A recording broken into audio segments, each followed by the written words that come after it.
Oh shit! Now it's the podcast now. Oh no! We up and running now. Ain't no stopping us now. We are.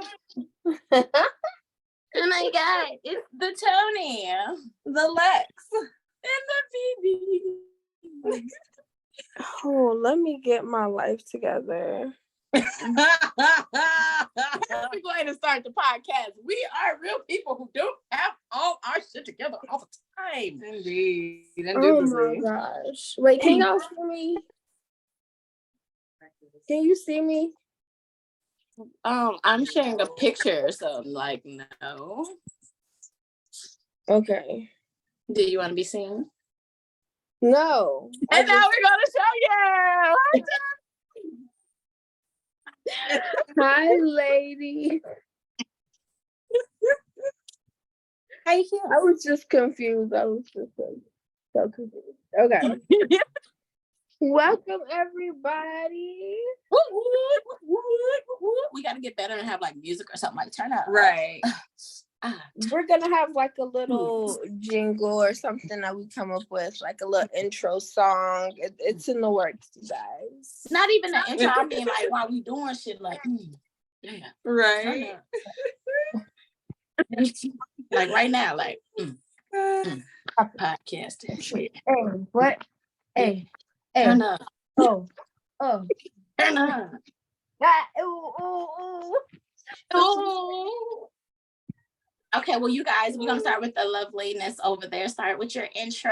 Who are you? Hi, you guys. My name is Tony. I am a Muslim. I am a strong, happy, proud, married woman with no children yet. Hopefully, one day. And I'm the sister of Lexi and soon to be sister-in-law of Nisha. So, yes, all family here, just a little backstory. And now, let's see. You, Lex, take it away. Who are you? Hi, I am Lex. Who are you? Who are you?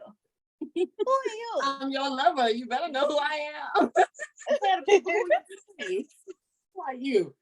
I am Lex. I am the proud LGBTQIA. LMNOP. All the letters in here. With my lovely partner right here. We have been together for 3 years, and I am the sister of Miss Tony over there. And I will let you take it away, my darling. My name is B.B. You know what it be. No. That part. That part. I'm BB. This is Lex with the loveliness, and Tony with the I, because she do not lie. She'll make you cry. And we all in here like swimwear. So stupid. That part. No, I'm BB. I'm stupid. I am the partner of the lovely Lex with the gorgeous fingers and the awesomely optimistic sunflower that is Tony. Is my bestest friend and also my sister. Who are we? What are we? We are Randomous Bloggers, the podcast, darling. Indeed. That part. We are women. It's a women's podcast where we wish to share our experiences and our views on random and important topics. But no, our opinions are our opinions. We're entitled to them, okay? Just like you're entitled to yours. You're entitled to yours. So come be intentional with us, okay? Come be honest with us. Come be silly with us. But most of all, baby, come be random with us. Okay. Hey, we did introduce ourselves. So Tony, Lex, BB, we don't know how often we're going to do this. We're just starting, but we're going to be as often as you guys want us. So tune in, let us know how often you want to hear our opinions, interact with us. It will be way more often. You're going to get tired of us, darling. But we went Better around not, the though. What you Better say? not, though. Do I Right. get They tired not, of us? though. How dare you? Love us. So I have a question, which is going to be the end of our icebreaker. You went around and said who you are and what's something you want us to know. So you say you're a Muslim. You didn't tell us what you did, like, so like just tell them what you do. Like, what drives your passion, darling? And then Tony, I want you to say your passion. And once you're done with your passion, like just the things that drive you, then I'm going to give you the icebreaker question to respond to. So, Lex, what are you about? Then we're going to let Tony tell us what she's about, just a little more. Awesome. So I have been a barber / hairstylist for the past 10 years. Loving it, living it, on my lock journey for year number 2, I do believe. Just started my lovely darling's lock journey this year. So very excited about that, but love doing any type of barber cuts, love a good beard. And yes, love a good beard and love some natural hair. So yes. And she will forever be my muse that pushes me forward through life. I'm the muse. What about you, Tony? Oh my God. Tell the people what you love and tell us about it. So as Nisha said, I am a Muslim. So a part of the biggest thing that drives me is Allah, my faith. It keeps me grounded. It keeps me, grateful for every single day that I am awarded. And it's taught me so much. And then basically after that, besides being a pious religious woman, I love to hang out with these two while I can. These two are my favorites. And look at them. How could you not love them? They're my favorite 2 people in the whole world, aside from my husband. They are my favorite people. And so I have them, and then I also have my awesome corporate job. I work in corporate America. Oh my God, the $1 billion is what she makes. The $1 billion. So that's I really love my job. So home balance, religion, work, everything's balanced and happy and doing good. So I'm very grateful. What about you, Nisha? Awesome. So I did want to say that these guys, we have so much to know about us. It's like really impossible to get all that out in an intro. Yes. But I did want to say for the listeners, because this is going to be on various platforms. So some people are going to be able to see our beautiful faces as it's recording. The others will be able just to hear us. So if you hear interchangeably, sis keeps calling me Nisha instead of BB, or BB and Nisha interchangeably. I'm the same person. I'm sorry. No, it's just, they just need to know. Nisha is the family name. It's my name, my nickname. Like when people love me, that's what they call me. But to y'all I am call it that. So just to y'all, record, baby. You know, so if you're like, hey, I love Nish, we don't know who that is. We don't know who that is. You don't know who that is either. But just so y'all can know who she's talking about, me and Nish, it's me. Nish is me and B. We are we. But you can't call me that, so don't worry about it. Okay. Yeah, and that's my fault, y'all. I'm gonna stop calling her that. That is it's and thank you for catching it. We're family, so it's kind of hard to end up in and out, because I'm pretty sure I won't say less. I'll be like, yeah, babe. And like, oh, well. Okay, but I got a question. Let the people know. I want to do something random, because isn't that what we're about? So the first icebreaker before we get into like our topics and the things we want to talk about and introduce, Tony's going to take it away and introduce our topic. But first, we're going to ask her to answer this icebreaker. Then we're going to have Lex introduce and ask her the same thing. Okay, y'all ready? Yes. Ready. Okay. If you were home alone and you heard a knock on the door, name 3 things or 3 people you hate to see at that damn peephole. Now, don't let the people know where your brain go. 3 people or 3 things you would hate to see when you look through that peephole. Ooh. The sweat build up. I hope y'all can see the sweat build up. Like, and you know, it's all in fun. We don't have to go namers and personal or any weird stuff like that. But you could be like, oh, it's an accent, or it's a, you know do that. Because honestly, I wouldn't want to look at the peephole and see nothing. Because if it's a knock on the door, it better be something there. So that's what I was saying. Right. So, like you said, you're right about that. Like I'm not trying to think too deep about it, which is why the first thing that did genuinely come into my head was my landlord.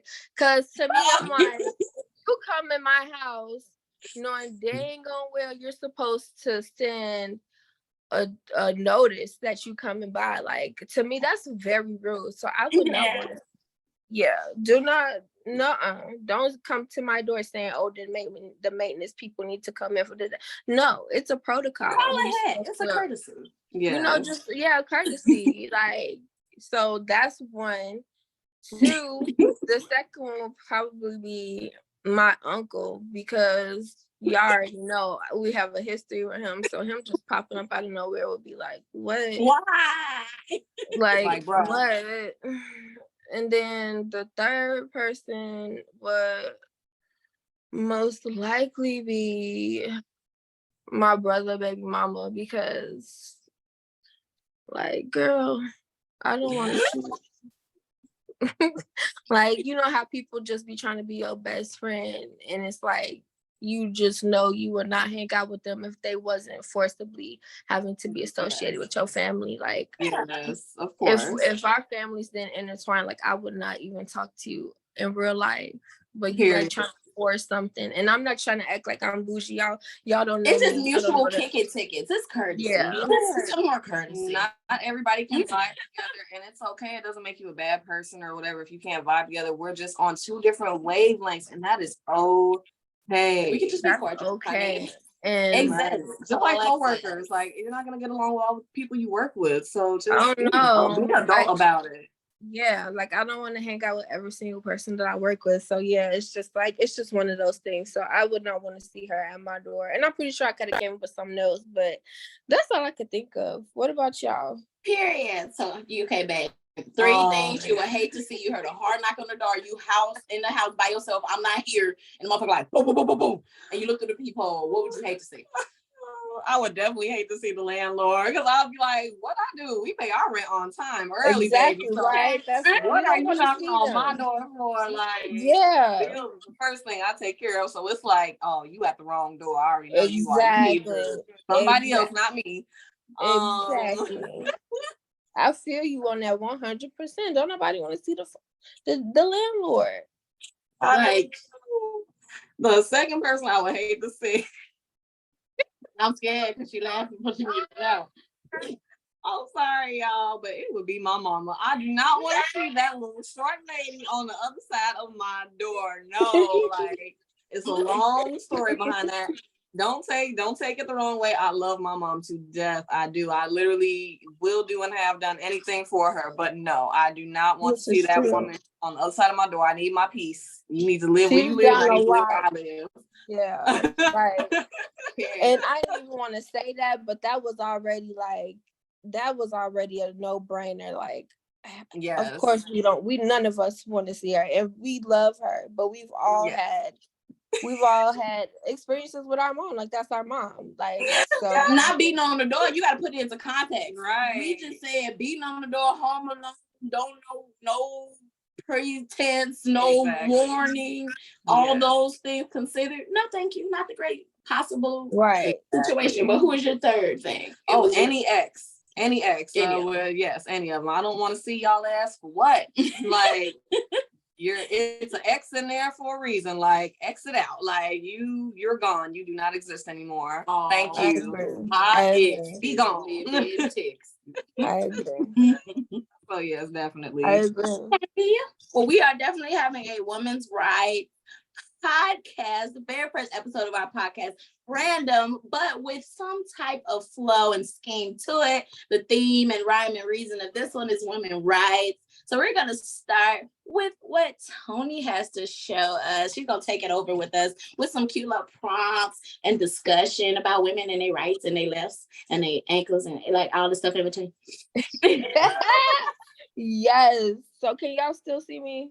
Yes, ma'am. Okay, good.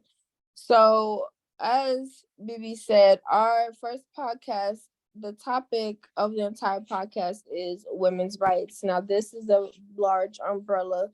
A lot of things fall under women's rights. So what I wanted to talk about specifically,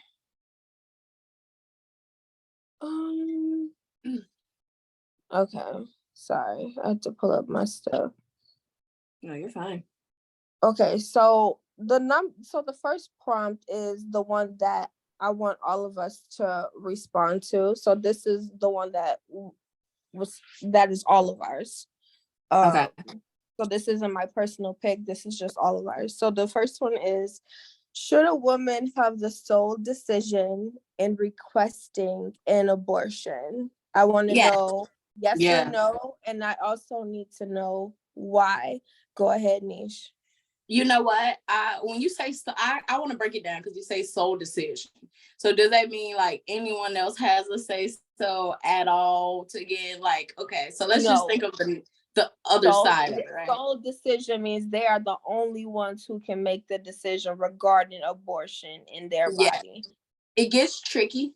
It definitely gets tricky when you say sole decision because we think of the mess of in past. We're thinking like, you know, again, we think of the terrible things. We think of, you know, rape and children conceived that way and having to keep the child if they not want to, attach to that trauma, attached to seeing that their predator's face while that child grows. And then of course, if I say I don't want to keep this child, whether you believe in that or not, then that's my decision or my viewpoint as to why I choose to abort said pregnancy. But when you think of the point of what if it's the other way? What if it's a woman who's, you know, not the best type of woman and she's in love or what have you, and she does conceive and that man wants to be a father and she's not for that, doesn't want to be bothered, and he's like, you haven't been given to me, like, you know, as a woman has the right to put a child up for adoption. I feel like the word soul is just so black or white. But I feel like women should not have a decision in it. So don't take the woman out all the way. I think when you say sole decision, like no one else can have a viewpoint, that's when it gets tricky with those, like the situations I just mentioned. But for the gray area stuff and like the small casualties, unfortunately, I will have to say yes, a woman has to have that sole decision. It's the only way that's going to keep things safe. And there should probably be other laws that catch, you know, the other situations I had brought up. Which is kind of tough, but no, that's tough. I'm glad that you raised both sides because it does make sense. It makes a lot of sense. What do you think, Lex? I have to agree that I do believe that woman should have the sole decision on whether or not she wants to carry this child. She's the one that has to carry it.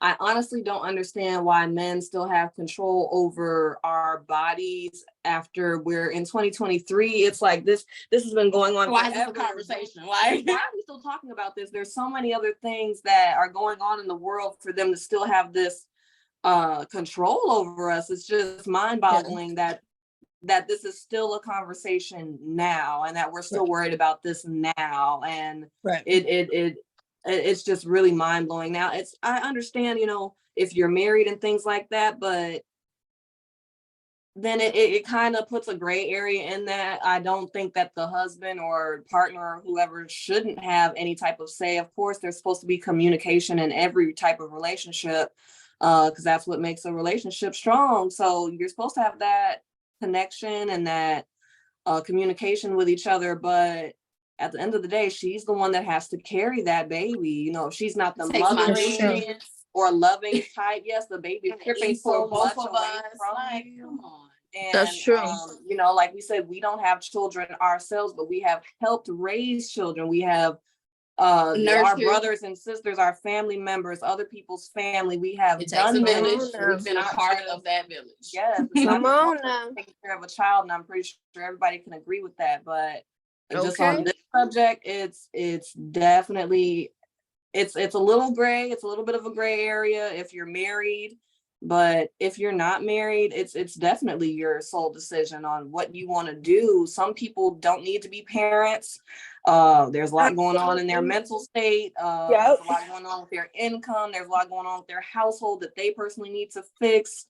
Financial things as well as that. And it costs a lot to live as a human being, just as yourself. And then you're bringing another child. It's a lot to plan for. It's a lot to do. And I don't think a lot of people think about that anymore. I don't think there's plans put in place anymore for I was gonna things say like there's not that a lot of that planning happen. anymore. It's just Yes. like, oh, well, you're pregnant. Now Yep. let's plan Adapt. around that. Adapt. Yep. Adapt. Yeah. And Yeah. there's just You're still right. not a lot of things being said Survive. to mothers and fathers to help for productive parenthood. So Right. yes, and just to end it, I would just say, yeah, the woman is definitely supposed to have the majority vote, like 90% of that Yeah. vote on whether or not The 10% is for the gray area, for Yeah. the women that aren't the epitome of a great civilian in general, or a perfect human being, whether she had a vagina or not. Like, Yes. there's still those monster moms, and we know that, and Yes. monster women, monster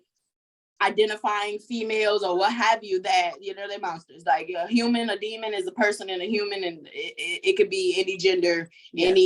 it takes any form. So we're not, that 10% gives us that freedom. That 10% gives us Exactly. to decide, because like you said, Nisha, it's a case by case basis. Like, yeah, some you hear women, some daunting stories where it's like, man, this would be a thing for like father rights, and like, you know, that's rude, and that's, you know, some people do some really fucked up shit. So like, Absolutely. it's so yeah, true. so you hear those stories, you're like, dang, but it's all in favor of the woman. Like, we're not ignorant to those type of scenarios, but when you rules got to be made for the greater good and the mass majority, and it's gonna be those small casualties. It's just how it works. Yeah. And that's very true and honest what you're saying. And honestly, like, I have to say, I agree. I do believe that the woman should have sole like the sole power and the sole decision power when it comes to abortion in her body. But at the same time, it should be, like you said, 10% for that gray area, just in case, like, oh, this woman has proven to be just They'll make great not decisions, or capable. she's been here Yeah. before, or I don't know, Yeah. or she's married. So- Because then I think, as married and boyfriend and girlfriend is two different things. I feel like if you're married, that 10% could protect the husbands, Right. to at least pitch their case. Yes. Right. Not that they just like, oh yeah, da da da, and it Because a should be lot like, of times oh, just the her, or husbands just aren't him. heard. Right. Like, they Right. should have that pitch their Exactly. case. Yeah. So that 10% is absolutely we're not, so it sounds like we're not saying it should be like 100%. So Right. and I'm So glad I you guess we're caught on saying to no, that word. huh? Right. It's like yes and no. Maybe. Right. Maybe. You caught on to that word so fast, and I'm glad that you did, which just shows how great you are at paying attention to things. Because when I was looking at the prompt, I was thinking of more so like the greater outcome, like should a woman be able to decide yes or no? But that soul word does kind of change the dynamic. It's just like she's the one and only person who can decide. But there are some women who are toxic. There are some women who, like you said, the child would clearly be better off with the father. And or me there's speaking from a personal place, like, you guys know that there are mothers that aren't women yet. Yes. Like, they're not women. So that exactly probably go to their guardian or trusted woman in the family. Like, y'all already know I'm dealing with that situation right now.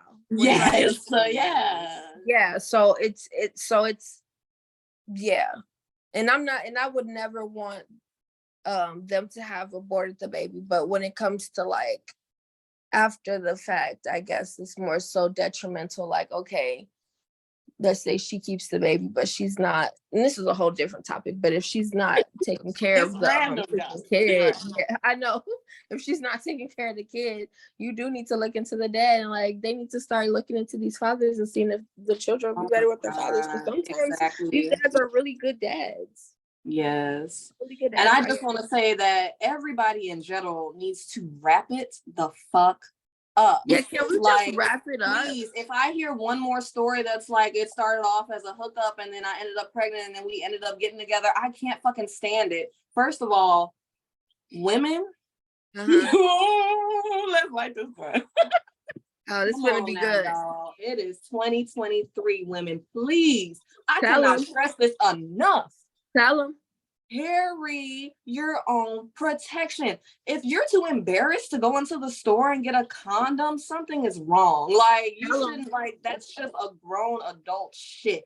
Tell Like, 'em. go buy the condoms. Don't rely on these men to have the condom. And then when they don't have the condom, you're just like, yeah, we can still go ahead and do it. Just pull out game. Whack as fuck. Like, everybody's Whack as pull out fuck. game is whack. Like, Weak as stop fuck. doing that shit. It makes no sense. You end up with a baby daddy out of nowhere for what? For a hookup? Every time. I Like, don't get stop that. it. Like, you're having such random, just like free sex and you're not wrapping it up. I don't understand. That is so scary. Wrap it The up. fact that people still don't understand or know that you can catch a disease just by giving a blowjob, man and women. Like, you can just catch something from that. So it's just like, I just don't understand all this free random sex and no protection. Go buy a condom. And if he can't, and if he doesn't have a condom, you shouldn't be sleeping with him. He doesn't have the simplest thing as a condom. So what? He's just going in every girl raw, like, just everybody just like, just stick it on in. I don't have one. Or if he can't afford one, his broke as hell. I mean, damn, he washed his dick with soap and water. What else you want?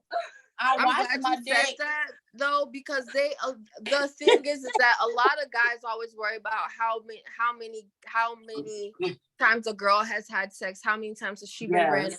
But like, women need to stop and really think about, well, how many girls has this guy been with? Yes. Like, nobody wants a man whore. That's not cute. Yeah, that's like, y'all think cute. racking up these bodies that's not cute. That's not these cute. 5 and 8 like, mamas, that's not so cute. Experience, but it's not about experience. When you lay down with people, not only is like in my situation, of course, like that's illegal. That is haram. Like, you're not supposed to have intercourse outside of wedlock. But besides that, speaking as just like a regular American woman, because I was reverted as a Muslim, so I did live a life before this. Speaking as a regular woman for a second, you guys need to understand that when you lay down with somebody, that's soul tied in. Like, you're literally soul tied in. You are, whoever you lay down with, like, you are intertwining y'all souls together. And then whoever that person was with, you're also getting all of their stuff. And then you're passing on your stuff. And then you're just constantly repeating it with different people. And then you're wondering why one day you're so down and sad, or you're in a funk or in a mood, or you don't understand why your energy is just so off.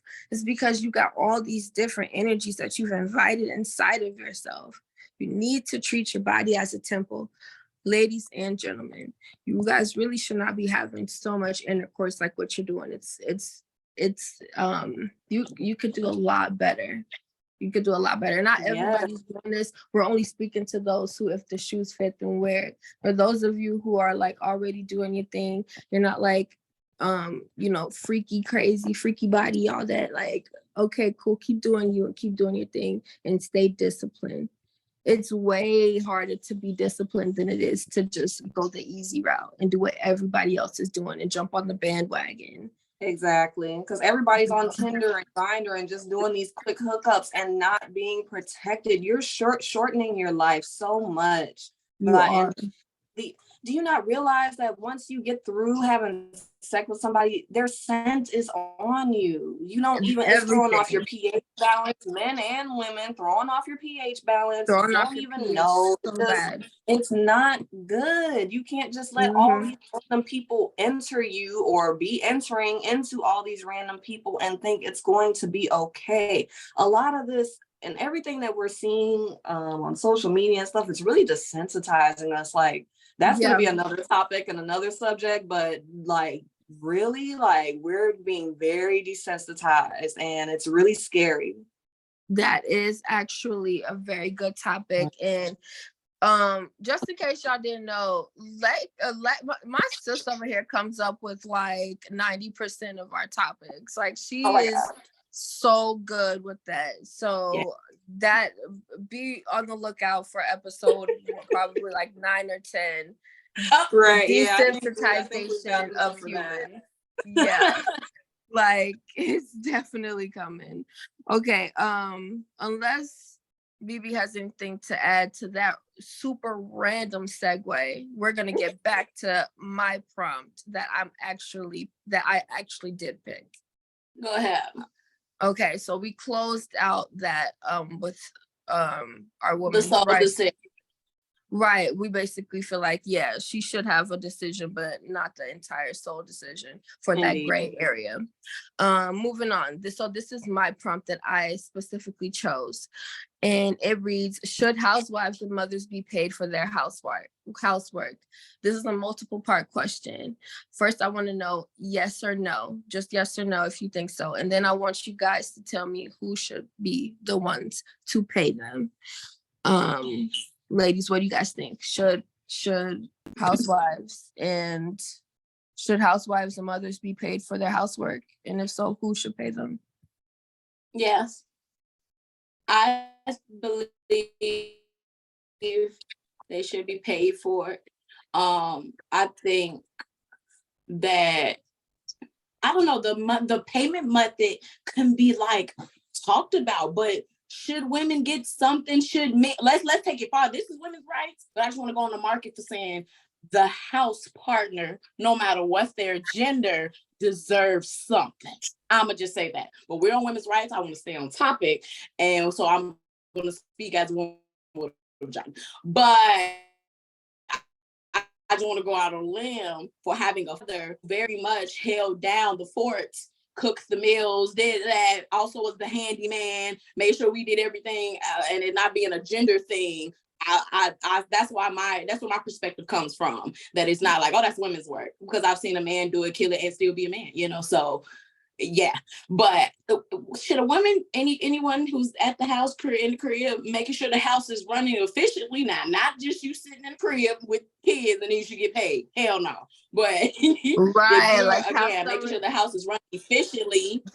Girl, like, some of these people be scamming with those babysitting checks, acting like these people watching these kids. I mean, efficiently. Like, yeah, we're not scamming like that. Like, you literally are working, taking care of the house so that whoever is there with you does not have to even worry about the house at all. They can just, come in and relax. I'm not sure how the payment will go. That's why, like, should you be paid for it? So should wives and mothers be paid for all of the stuff that they do around the house, around the yard, everything? I feel like it would just change. I just feel like it would just change the fact that we know that there's value there, but we can never, as a mass majority, make these people feel that way. Like, if it's not their partner, it's the world. Like, like, this is their money. This is you sit in the house all day. This is that person's money because they didn't earn it. But then if that person not doing that, then it's like, you're not doing what you're supposed to be doing. You're not holding down the fort. It takes two. And it's that type of, either way, you're going to kind of get a negative kind of connotation with it. So I feel like, yeah, you should get something so you feel like you're doing some work. That's unfortunately by America's standards. We know merit and value by dollars. Unfortunately, that is how we got to go to work, and that's how I know that I did a good job, or I clocked in enough hours, or what have you. I got paid for it. And then when I'm sitting at home, if I'm being the best, whatever, and Bay goes to work and and I'm sitting home and I'm making sure this thing is right, just for the sake of conversation, it's a negative term. When it comes legally, who has the upper hand? The one with the money. Okay. Now, if we take that out, and this person also gets compensated in whatever way, like maybe what you said, not in a scamming way, but how the government is able to pay people that was babysitter checks, it's still paperwork, it's still like a validity process. So maybe that, for that reason, and compromise it that way. Maybe in addition to the babysitter check, it's like for home parents or home spouses or what have you. That's a great idea, because honestly, like, I was thinking, just to answer my own question, I agree with you. Yes, I think that mothers and housewives should be paid for it. But when thinking of like who should pay for it or how it should be established, you always bring up really great points. It's like, first we need to, how are we going to track and make sure that they're actually doing the work and not just sitting here like filling out a paper and saying that they do housework, or really like their house. You walk into like this person's house and the dad's at work, but like he comes home to like a filthy house and it's like disgusting. Or like you see this one people's house who are getting like money and they are hoarders, and it's like filled with a bunch of unnecessary stuff. So that's all that's a potential like red flag. And then also I was thinking maybe they get paid like once a month, like a stipend from the government, kind of like, or like kind of like a stimulus or a stipend, something like that. Or like you said, an extension package to the babysitter's check that's just for the mothers. Like, here's your hard work. Like, yes, this babysitter's check is being paid to the person who's watching your child while you're at work, but then when you get off of work, you do have to like take care of your children. You're expected to take care of your children and take care of the house. So here's an extension to that for being this. A lot of house partners also, another like layer of getting that money. You were saying like just to keep them on there as well, just making sure the house is running efficiently. Now that you have the money, you can pay for a maid or a housekeeper once a month, twice a week, whatever you need, because you have that income. And then a lot of people won't have to beg their partners and spouses for a certain type of financial support when they build these small businesses out of the everyday things they do with their children. So, or their own passions before they have their children. So that little money right there, that's your investment, that's your band. Again, this is your job. This all I do every day is raise children. And I hate when they put that just. All I do is just. That's not a just, baby. You are raising children. That is 4 C's of the future right there. Right. On top of keeping yourself together, on top of the house, then you are a wife. So you have another person's, to tend to them in a certain way. Not that they're a child, but like you have to tend to them. They need attention. They need effort. So yes, you should get paid for that shit, man. What the fuck? Like, hey, real shit. Fuck. Okay, now bad answer. What you think, girl? Oh man, I definitely agree. I believe that housewives should get paid. Just breaking it down as simple as you would have to pay a maid, you would have to pay a chef, you would have to pay a chauffeur, you would have to pay a babysitter. Like, and most of these people make between $20 to $35 an hour. So, it's like, what makes you think that, and especially if the mom is homeschooling the children, like that should be an extra check added on to that, because you had school in you for your child's education, which honestly, I feel like the children are barely getting an education now, but that's another topic for another time. Episode 36. What the hell are you teaching the kids? Man, just go ahead, right there. Keep going. Definitely, just absolutely, just God, where I was going. What was the question? Yes. You have to pay these people. So, and housewives and house husbands do not get appreciated enough most of the time for their work and effort and things like that. They're not realizing, if this person went on vacation for a week, the house will go to shit. You would not know what the hell to do, because you don't know any of the house things. If all you're doing is just coming home and paying stuff, that's a big chunk, but that's only just one part. You're paying all the bills. Right. But that's literally just one small part of this whole corporation that is our relationship. So, if you don't know anything else but coming home to pay the bills, then it's just like, okay, that means she is definitely the bigger umbrella part of this whole operation, and you need to, or him, need to give them more credit. Whoever they are, whoever is doing the housework needs to get more love, respect, and credit than they actually get. Especially if you have a lot of kids, like more than 2 kids. It's like, oh my God, like there's a lady that comes in and she has like 4 kids, and she always looks like a little disheveled and tired, and I'm just like, I want to give you a hug, like.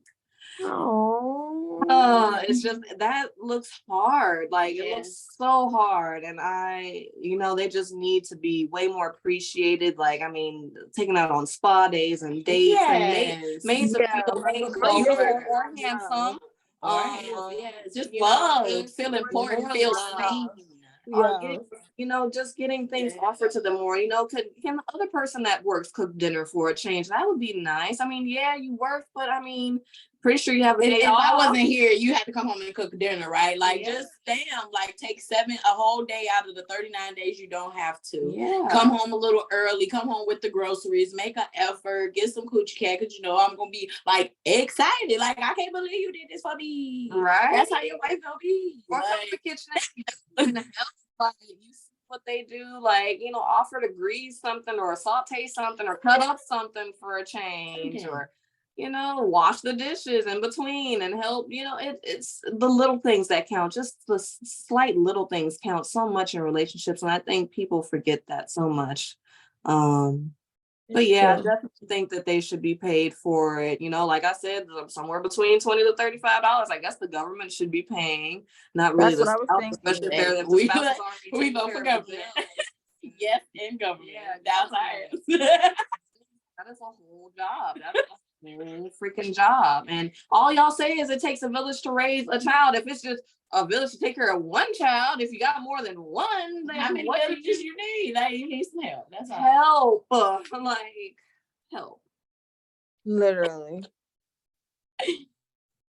Because you got a lot of kids running around here and they don't know what village they belong to. But that's a whole nother story. And they need to learn some respect. Ooh, these kids need to learn some respect. Oh, these kids.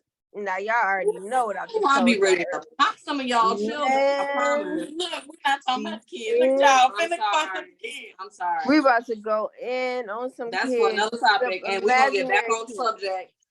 And it's not even because we love kids, y'all. Don't get it twisted. We have raised many a child. But children these days, we just have to look up, where do we fall? We are millennials. So those under us, they just different now. Like they not like how we were. So it's hard to connect with them. But anyways, we're going to continue with our agenda for the day. The next prompt is prompt 3. Who can gender equality? It's me. Okay. So my prompt was, can gender equality truly be obtained? So for the listeners, I'm going to read it, but I actually have a picture I wanted to show, which kind of shows how my theory is going. Okay. So it's a picture. It's a grown man. It's a small boy, and then like a really smaller boy. So like a toddler, a prepubescent boy, and then like a grown adult. They're all at a game, looking over a fence, trying to watch this game. Under one picture, it says equality. Equality means sameness. Equality promotes fairness and justice by giving everyone the same thing. But it can only work if everyone starts from the same place. In this example, equality only works if everyone is the same height. And just in this equation, this picture. Equity means fairness. Equity is about making sure people get access to the same opportunities. Sometimes our differences or history can create barriers to participation. So we must first ensure equity before we can enjoy equality. So, wow, I love that. And that is not talked about often enough. When you hear these conversations and these battles for justice and righteousness, it's always the word equality that's thrown around first. But equity it makes a lot more sense for it to be a first step, because there has to be fairness. And that was a profound example. Everything can be equal. But like you said, if everyone isn't started from the same place, then equalness still looks like it's unfair. But if you start with equity, everything looks fair. So I think everybody, like, That's the wrong word. That's just the wrong word. Everyone keeps saying equality, equality, equality. I don't want equality. I don't want equality. Honestly, like, just to be extremely fair. Now I'm going to put myself out here. All the examples based on me, because I can only have an experience or understanding based on something I read for myself or something I went through for myself or by myself. Right? Exactly. I'm a woman who is in love and going to marry a woman. So when it comes to gender shit, that you lose me right in the gate. You lose me right in the gate. So you really gotta talk that shit. You really gotta know what you're talking about and explain it in another way, because you gotta take that off the table. You gotta take gender off the table when it comes to me, because I take the garbage out, so does she. That's not the man's job. The garbage gotta go out the fuck outside the stain. So like, when you talking, whoever labeled. Yeah, like that's insane. What are we talking here? We're two women, so who paid the bills? Both of us. But if we wanted to have one person do it or what have you, that just make up the mechanics. It wouldn't make, if she was a man or I was a man and we were a man and a woman together. If I was a man who wanted to be in the house and run the house, and she had a job and that's what she wanted to do, and she sustained the living more stable, what have you, was the breadwinner, that does not make me less of a man. And that doesn't make her a different type of woman where she's not soft and she's she's invalid to softness as a woman, period.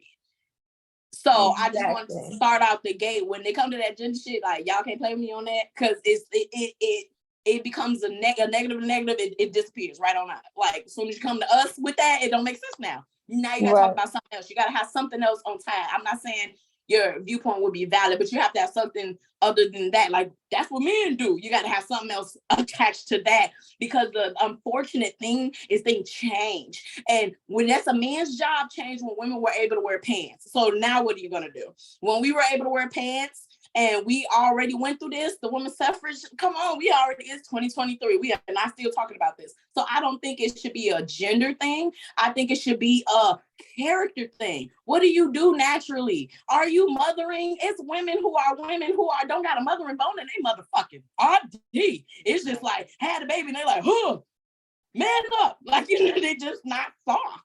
And there's the same way that there are men who are softer. It doesn't make them anything, doesn't make her anything, whatever. It's got to be a best of both worlds, because there's got to be a gray area. The word is not black and white. That's just how it is. So I never wanted equality. I wanted equity. I wanted fairness. I wanted, if I'm the type of woman who want to put on some boots and work in a factory, I have the opportunity to do that. Not, I can't because you shouldn't, because you're a woman supposed to be doing something else. That's where the conversation gets stupid as fuck. But when we talk about equity, like, if I want to, I should be able to, no matter what I got swing between my legs. That's just that. Exactly. That's just that. What do y'all think? Yeah. I'm like saying it all, like, this is just that. Yeah. Period. Okay, babe, it's your prompt time. All right. Are women better communicators? Oh boy. This is a hot topic. Some of our guys in the comments like, man. So honestly, I mean, I have to say yes. I mean, it's just, I don't know why it's so hard for guys to communicate. Like, I kind of understand, but it's just, this has been so much easier out of my whole fucking 30 years. This has been the smoothest, happiest, most rewarding relationship I've ever had. And the longest relationship. It's been 3 years. So, it's just... Question. Tell me what you think about this. I got my own, what? Okay. No. As someone who does not know you, here we go. Is that your easiest relation? No, I don't know you. I'm a person just off the street. I know. Okay, here we go with this because I love it. So I just happened to walk past your window and over here you say, this is your happiest relationship. Is it because you two started off as best friends? Do you think that had anything to influence, like, definitely? The success of the relationship? Definitely. Now Hell yeah. I can definitely say that, not every relationship with a guy started off as friendship, of course, but I have had some relationships that were that we were friends or really great acquaintances. One time it was a best friend. And it just didn't work out, it just didn't work out, for whatever reason, what have you. But most of the relationships with the guys, it didn't start off as us being friends, at least for a long enough time that I would have liked, I would say. But hey. Then we're here. It happens. I just read something that said, your brain isn't fully developed until you're 30. So I just got my fully developed brain. So I thought they said 25, or is that when your prefrontal cortex is like? I think that's the prefrontal cortex. Yeah. So Okay. I just got fully Big cooked. word. I'm full cooked now. So yeah. Oh, Yeah. okay. So So he has been the longest friend relationship, best friend relationship, and everything I've had. Yeah, absolutely.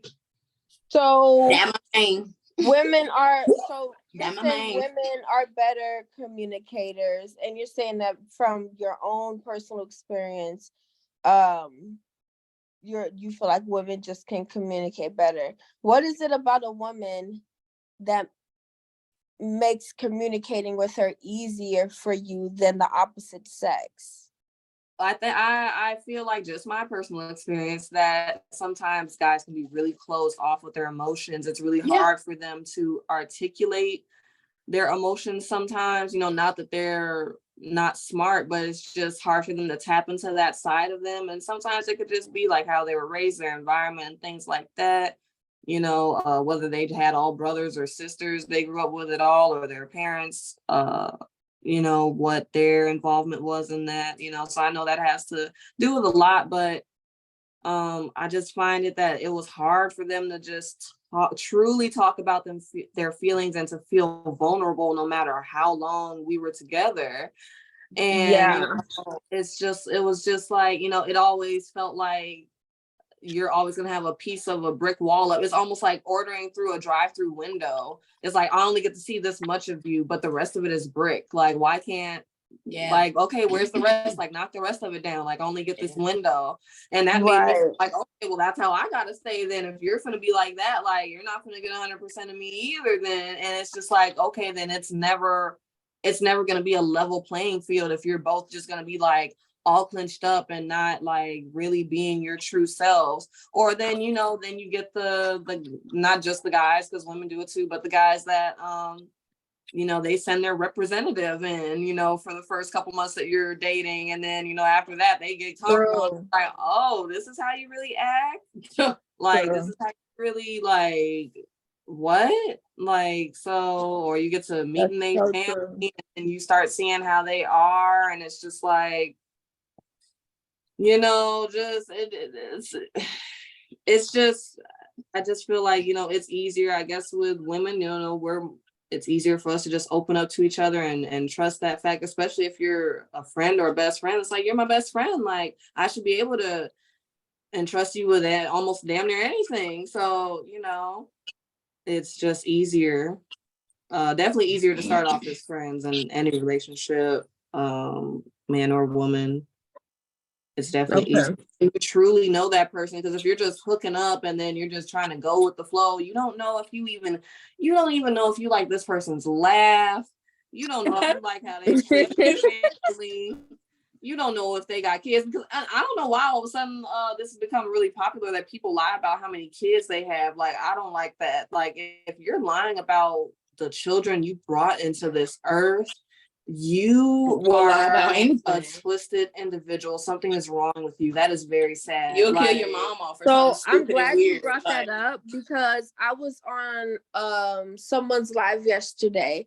I was just looking through Instagram, and this one guy, no, it wasn't Instagram. I was looking through Bigo, and he was letting like all girls up, and each girl he asked her immediately, Like, do you have children? And every girl said yes. He immediately disconnected her and like would pick up another girl. And then everyone in the comments was like, dang, like, so girls with like females with children can't talk to you. And he was like, no.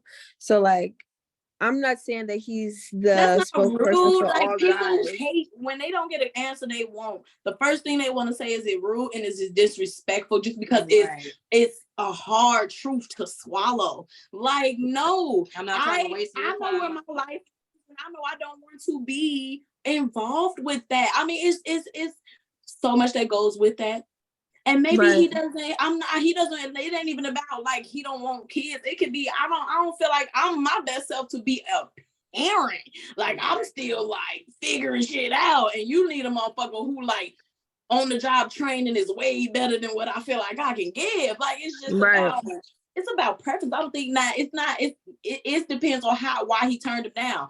Now, if he's saying things and he's talking bad about mothers and, you know, oh, you bitch, like, you know, when it gets like that. So he did say a word. He kept calling each mother. He was like, man, there's a lot of Twinkies in here. And then eventually he explained it by saying Twinkies is a girl who gets ejaculated in. Yes, remember dude did the terrible. We watched the video. This dude did terrible ass. He was saying his vows, and he asked her if she wanted to be a Twinkie or a toaster strudel. Right. What is sick? Anyway, but so he was saying the same thing. That kind of piggybacks off what I said. Y'all need to start wrapping it up. Exactly, because like these guys are calling now. Guys have a preference. Women who are mothers. Because what if I'm a mom and I got a preference that I don't want to date someone who also has kids because I'm good with the two I got. Right. Does that make me wrong? No, I don't think so. If you're upfront, women who have being kids, weird and manipulative, I think it's fair.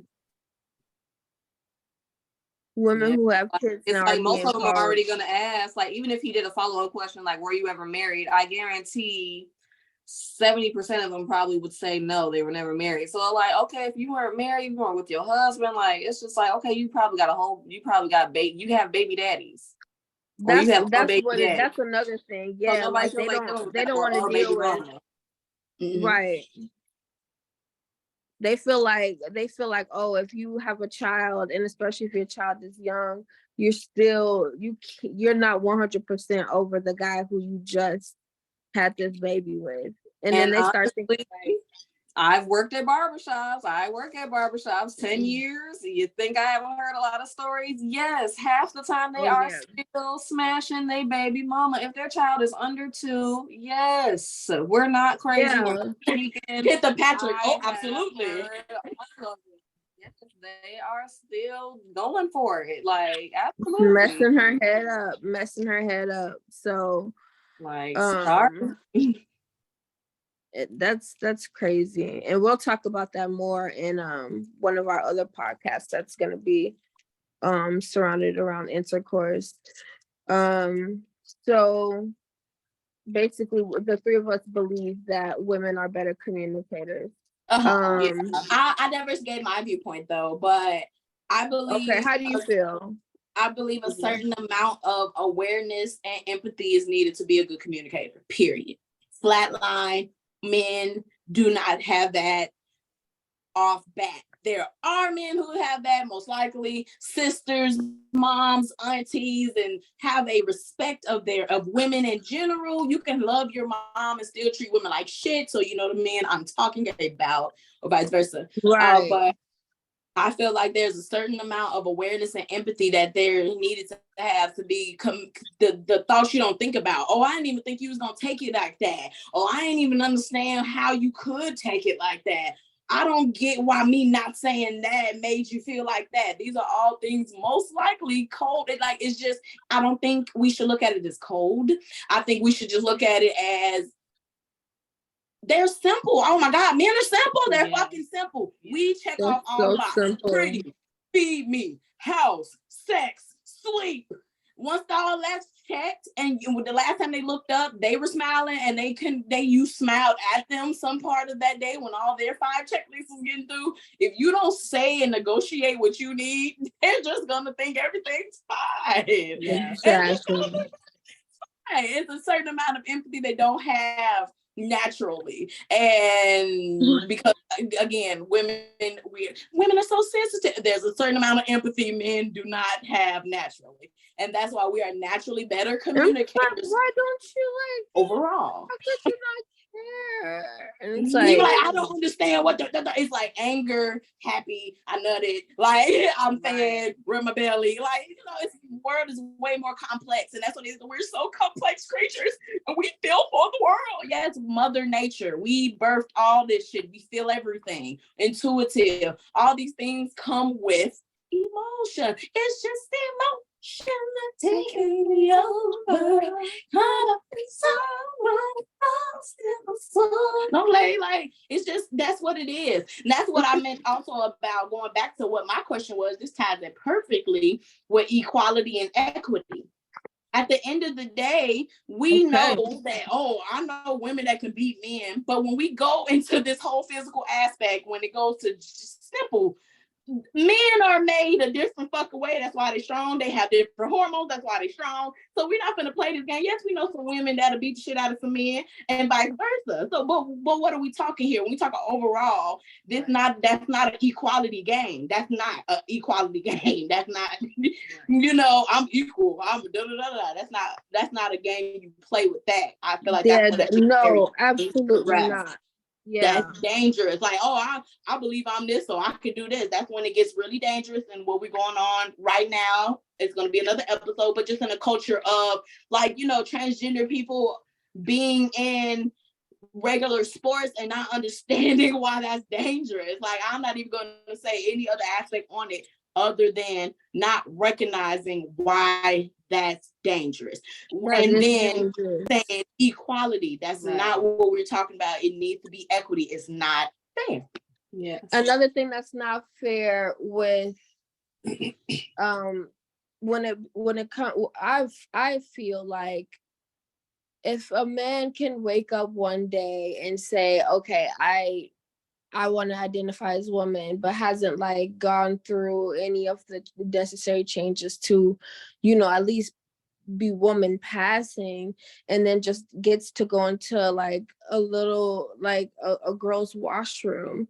Dangerous. I feel like that's equality, but it's not equity. It's not fair. It's not fair to any of little kids who are in there with no mother or guardian. I just don't I can't speak, I'm not God, so I can't speak on what a person chooses to do with themselves. But as far as fairness, I would not feel comfortable. Right. Why does everything have to be, there is these two things? So we're going to make sure that we keep breaking these two things down to be fair. Why can't we just have a third fucking bathroom? Why would be nice. Why can't y'all have y'all own sports company, y'all own, get it, rah, and y'all want to, because it's no, because I want you to believe what I believe. And I believe I'm a woman, or I believe I'm a man, and that's fine. But it's not about going around trying to convince. And I understand you want to be, it's an acceptance thing. I definitely get it. I just don't think this is the means to do that. And on top of this still being new for a society at large, as far as accepting it openly, we know men from being gay since they've been gay. Let's just be clear. From the word being butch and fag and sissy, and come on, sugar in the tank. He got a little sugar tank, got a little sweet tea. Yeah. But we've seen men dressed Wanda, Shanae. Come on, man. We know that it's all been out here. So what's it Skip Williams? What's his name? That's his name, Skip. God damn it, he used to be Josephine or some very old black comedian who used to dress up as a woman back before black people could even be on TV. One of the first black entertainers to be on TV. And he was impersonating a woman. That was his comedy. Come on, man. So it gets really weird when it comes to I'm just listening. It's not about I want to be able to be in your, this bathroom because I'm blah, blah, blah. You're you. I am this. I believe that. But as a trans woman, I believe there should be, instead of trying to fit in this keyhole, make your own door. That's what I just believe. Yeah. Make your own door is like less of you trying to step on. I think it's less rah-rah. I think it's less stepping on toes. It's less confusion. And then like, I think the kids have a chance to understand life is already crazy before you get to puberty. So like there's so much to get. Kids gotta understand layers. Kids gotta understand responsibility, death, life. They don't know how they got the fuck here. Then you gotta have that talk when it comes to coochies and penis. Now we gotta talk about coochie penises and penis coochies. Like oh my God. Now we gotta talk about robots. Oh, robots are having sex and having babies now. What the fuck? The kids are fucked. Kids are fucked. Like, oh my God. Fuck. Just slow it down. Get your own door. You know, you got your own rainbow. You got your flag. You do let's just keep on to that. Y'all are here. Okay. And we're part of you. And we're here, you know. But let's just get a whole door, you know, and let's fuck blowing down the building that exists. Let's build a building next to it, right? You know, like let's do that. Cause I'm saying the way we going, it ain't working, bro. It ain't working. Try something else. It ain't working. Right. That's the blueprint. It's just not working. I mean, hey, but yeah, it's just not working. Shit. No, for real though. I love it. We definitely have an episode about that, y'all. So y'all, this is just off the dome with how everything intersect with everything. Right. Everything, it all, like you said, it all intersects, and we're gonna talk about it all. Like it's gonna get really deep. Yes. So thank you for answering that prompt.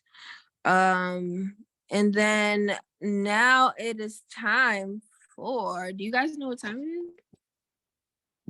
it is? What time is it? The Random Seg with Lex presents beauty tips. We are going to get into some juicy beauty tips. My people, are you guys ready? Beauty. Okay. Yes. Come on with the tips because they don't even know. Period. You about to receive some top-notch A1 tips from the beauty guru herself. Yeah. So, thank you guys. You guys are so awesome. That's what you is. Period. Yes. So, like I said, I've been in this game for 10 years. I am a cosmetologist / barber. So I definitely want to get people on track with a little bit of their hair health. So my tip first is just the easiest thing to start with, how often you should be shampooing and moisturizing your hair. Period. So wait, tell us what types of hair too, sis.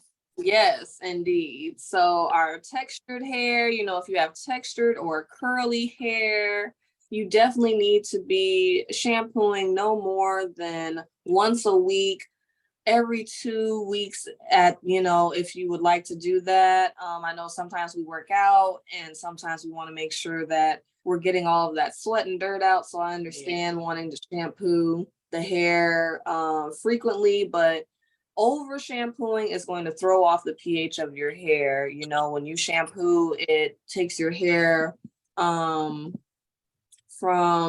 4 to 9 pH when it's really supposed to be between 4 to 5 pH. So, you know, you really just have to be careful with that. And when you're shampooing, you have to make sure that you're conditioning your hair. Everybody needs to condition their hair after they shampoo because all those natural oils and everything. Yes, you're getting the dirt and everything out that you need to get out. Of course, that's great.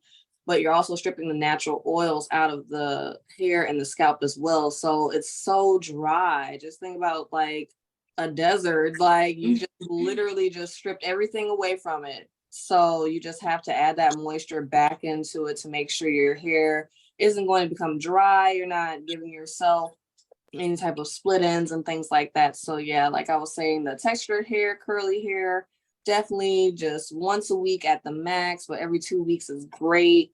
Making sure that you're conditioning. I would definitely say doing a deep conditioning treatment or a hot oil treatment. You can definitely YouTube any of that, trying to figure out how to do that. Type of, I would usually use like extra virgin olive oil or coconut oil, shea butter, making sure that it is the refined shea butter, vitamin E oil, even carrot oil, jojoba oil, almond oil, things like that. You can just mix all of these oils together, not so many, all of that I said, but you can mix these oils together and you can create yourself hot oil treatment. Like I said, I would just say YouTube it just to get a better definition of what I'm saying if you're not sure what I'm talking about, just so you can get a visual. I would say do that deep conditioning treatment or hot oil treatment once a month or twice a month. If you feel like doing that, that would be awesome. For people who not have textured hair, I would say the same thing, washing your hair about once a week, every week and a half to 2 weeks, but definitely no more than once a week. And then making sure that once again, you are conditioning, getting that hydration back in the hair. If you have thick hair, whether it's curly or textured or not textured, making sure that you're using more of a leave-in conditioner, because that is going to help sit in your hair and make sure your hair and your scalp is completely hydrated and moisturized all day. Especially if you like to wear like hats and things like that, like a lot of that product is coming off into your hat or whatever you're wearing on your head. So that leave-in conditioner is definitely going to help that thick hair and not have that dry scalp as much. Also knowing the difference between dry scalp and dandruff. So dry scalp is just you can tell by scalp feels tight, it feels irritated, it feels itchy, and you're just getting like little white flakes coming off. That is dry scalp. That is not dandruff. Dandruff is a fungus. Dandruff is something caked onto your scalp. You would definitely know the difference. You have to definitely pick at it and comb it up. With dry scalp, you're really just like using your nails and like your fingers and scratching it, and it's just like falling out like little flakes. But dandruff is definitely different. So I've seen a lot of guys say that they're using like Selsun Blue or something like that, dandruff shampoo, and they really just have dry scalp. They're really just not conditioning like they should be. And this is whether you have short or long hair, it doesn't matter. You need to be doing these things for your optimum hair and scalp health. For the non-textured hair as well, you can also do a deep conditioning treatment as well. It would definitely help the hair stay hydrated. I would say doing that just once a month for you guys. And it's just you taking your favorite conditioner really, and you're putting it, going under a shower cap and you're sitting under a dryer. Or, you know, just doing that in the shower when you're in your hot shower and you're before you get out, just putting the conditioner in and then just trapping that heat under the shower cap and then letting that sit for a few minutes and rinsing it out. And you'd be surprised how much it would really help your hair health. You will notice a great deal of a difference. Awesome. I would love for you to show us in a future episode your best products that you use, like the ones that you swear by.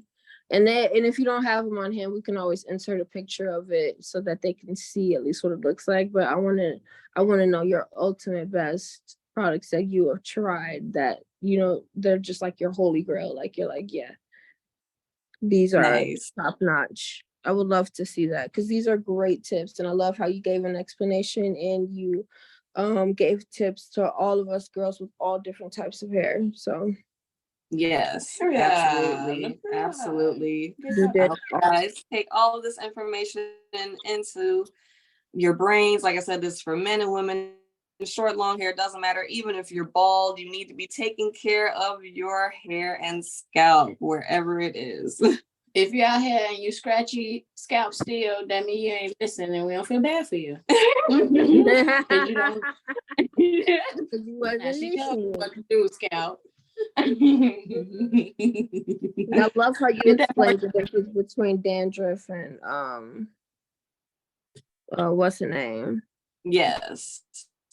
Just flaky skin, dry skin, and dandruff. Yes. And I have noticed a lot, I will say this being a barber, that a lot of the people that have either curly hair or not curly hair at all, but that are not of color, I have noticed they don't think they have to brush their hair.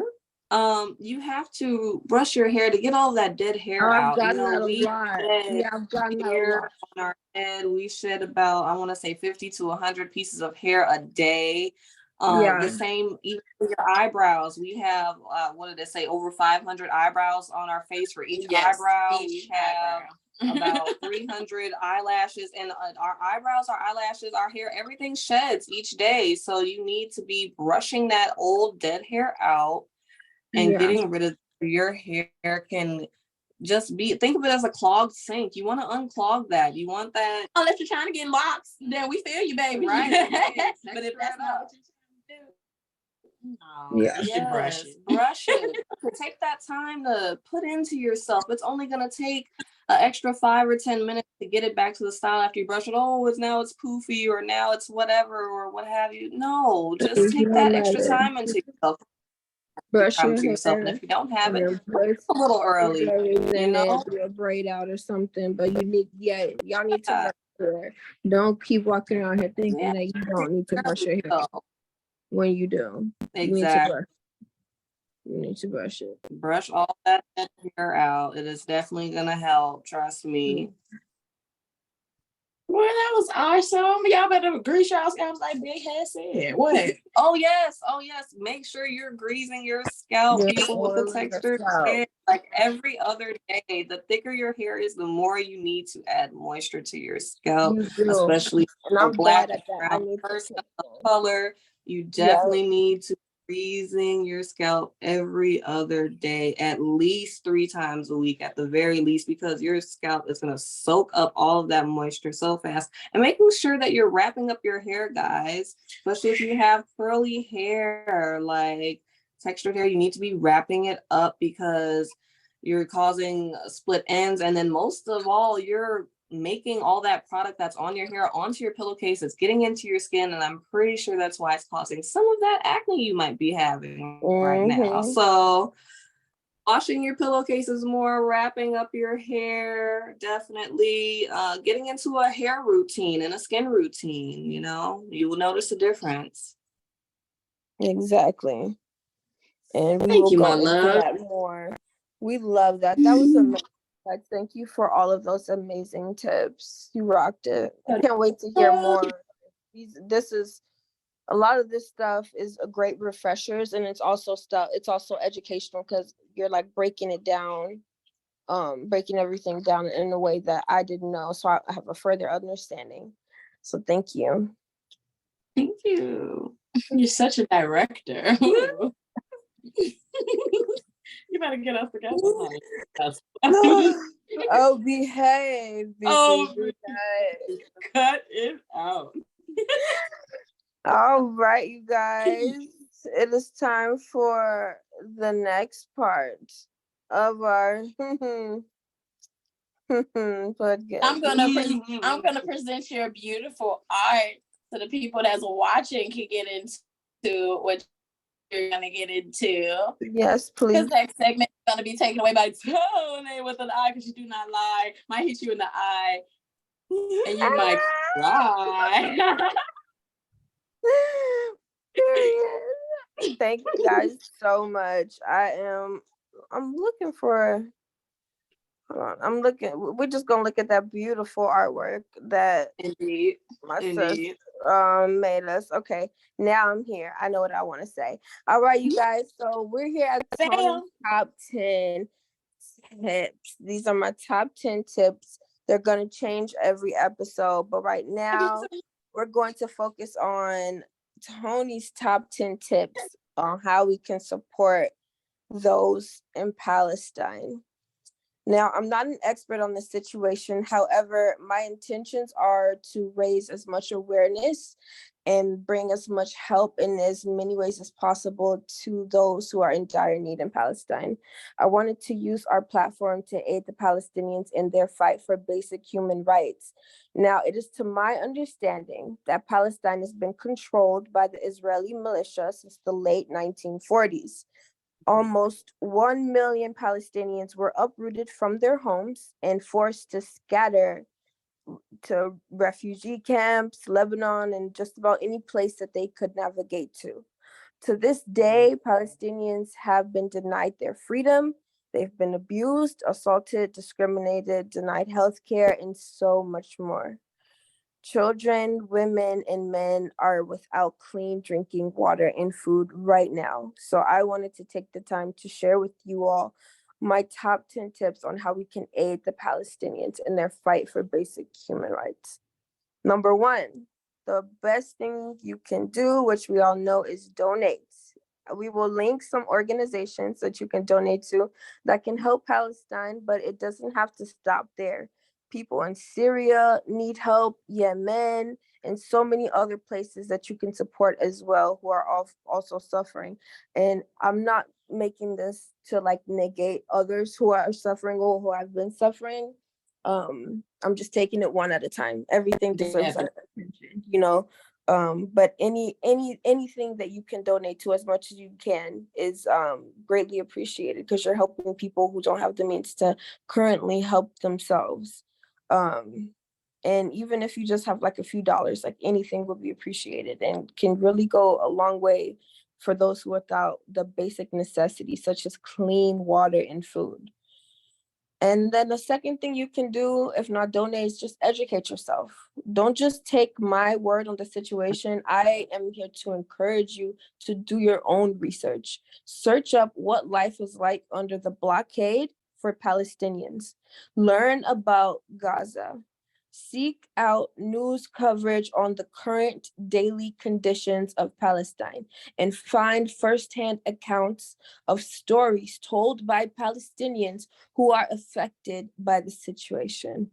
I promise if you look online, you guys will find a lot of people talking about it. That's how I became aware and that's how I became enlightened. So you feel me? Like it's just that's how I found out. No, it's there. Indeed. It's there. I literally found out, no lie, I found out because I actually follow a lot of naturally I follow like a lot of people who speak Arabic, and some of them like are Egyptian, some of them are Palestinian, some of them are Jordan, like they're from all different places. And I noticed a lot of people that I follow are from Palestine, so they were making these posts consistently and sharing their stories and showing what the drinking water looks like over there, showing like it's like literal buildings like crumbles, like it's just so sad.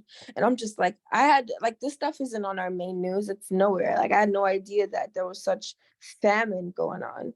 So yeah, but I'm jumping ahead. Number 3, spread the word. Even if you can't donate, you bring awareness to people who don't know what's going on in Palestine. Yeah. Like, you feel me? Like if you can bring awareness, that goes a long way for those who are currently suffering.